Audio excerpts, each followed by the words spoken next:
শুভ দুপুর বন্ধুরা। গরমটা তো আজকে জমিয়েই পড়েছে। তো এই দেখো আমাদের দুপুরের খাবার দাবার হচ্ছে। এই যে কালকে রাতের ভাত করেছিলাম, ভাত রয়েছে, এখানে রয়েছে মাছের ঝোল, আর এখানে রয়েছে কালকে মাংস করা হয়েছিল রাত্রিবেলায়, সবই কালকের, আজকের কিছু না। আজকে করেছি তড়কা।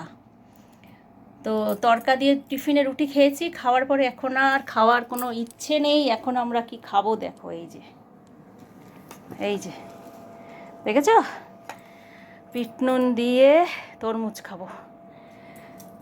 এত গরমে আর মনে হচ্ছে না ভাত খাই, খাওয়ার ইচ্ছে নেই বলে খাবো না, তরমুজ খাবো। তো আজকে দুপুরের খাবার হচ্ছে আমাদের এটাই, তরমুজ। আমি আর তোমাদের দাদা ভাই এখন দুজনে মিলে এই এক বাটি তরমুজ নিয়ে বসেছি, খাবো। তো আজকে দুপুরের মেনুটা আমাদের কেমন হলো অবশ্যই কমেন্ট করে জানিও কিন্তু, হ্যাঁ। তো আবারও জানাই শুভ দুপুর। গরমে সবাই ভালো থেকো, টাটা।